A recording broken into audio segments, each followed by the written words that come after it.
उसके बाद लोडिंग है, तो लोडिंग एक प्रोसेस है जो सेडिमेंटेशन के प्रोसेस को फास्ट करती है। जैसे फॉर एग्जांपल ये जो मटेरियल है, जो मिक्सचर है, इसमें मान लीजिए मड वगैरह कुछ है, तो इसमें अगर हम लोडिंग यानी कि अगर हम एलम डाल दें, तो अगर पोटैश एलम अगर डाल दें, तो ये क्या करता है, वो जल्दी उसको कोएगुलेशन करने में मदद करता है और हमें जल्दी-जल्दी सेटलमेंट मिलता है। तो loading is a process to speed up the process of sedimentation.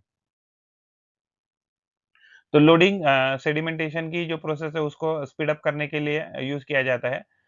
जो सस्पेंडेड पार्टिकल है लिक्विड के, वो हेवी हो जाते हैं and they settle at the bottom fast.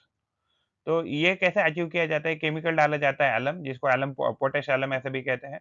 वो क्या हो जाता है कि it which clumps onto the fine particle, increases their weight and causing them to settle quickly. तो कोएगुलेशन होता है, अलग-अलग पार्टिकल एक साथ जुड़कर कोएगुलेट बनाते हैं, या उस प्रोसेस को कोएगुलेशन भी कह सकते हैं। तो ये कोएगुलेट जो है, तो वो क्या हो जाता है, हेवी हो जाता है, इसके लिए वो जल्दी सेटल हो जाता है बॉटम पे। तो settle liquid further separated by decantation method, यानी कि यही है, सेडिमेंटेशन के बाद जो प्रोसेस है वो डिकेंटेशन होता है to separate solid and liquid. तो लोडिंग करने से स्पीड अप हो जाता है सेडिमेंटेशन प्रोसेस, टाइम सेविंग ये एक्टिविटी है। इसकी वजह से जो डिकेंटेशन है वो उसका एफिशिएंसी इंप्रूव हो जाता है, और ये टेक्निक सिंपल एंड इफेक्टिव है।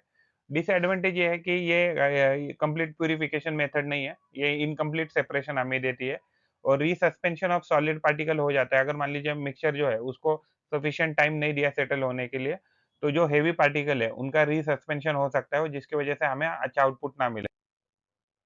जैसे ही सेडिमेंटेशन प्रोसेस हो जाता है, उसके बाद हम डिकेंटेशन प्रोसेस करते हैं। तो डिकेंटेशन प्रोसेस में क्या किया जाता है, ये जो लिक्विड है, तो लिक्विड ऊपर टॉप लेयर का जो लिक्विड है, उसको धीरे-धीरे दूसरे कंटेनर में शिफ्ट किया जाता है। जिसकी वजह से लिक्विड सेपरेट आउट हो जाता है और नीचे जो है वो सेडिमेंट रह जाता है, और इससे हम सॉलिड एंड लिक्विड जो है, तो उसको सेपरेट आउट कर सकते हैं।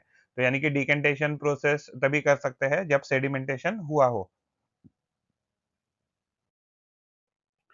तो डिकेंटेशन एक प्रोसेस है कि जो लिक्विड को सॉलिड से और सॉलिड को लिक्विड से सेपरेट आउट करता है। मान लीजिए कोई अगर इम्मिसिबल लिक्विड है, तभी भी उस उसमें से हम सॉलिड को सेपरेट आउट कर सकते हैं by pouring the top layer into the another container, leaving the bottom settled layer behind. यानी कि जो भी नीचे से सेडिमेंट है वो पीछे ही रह जाते हैं। तो ये जो प्रोसेस है वो रिलाई करता है डिफरेंसेस इन डेंसिटी। तो जो डेंसर जो मटेरियल रहेगा वो सेटल हो जाएगा बॉटम पे। Denser material settles at the bottom.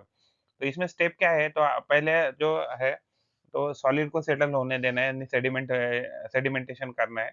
उसके बाद जो भी लिक्विड है, तो उसको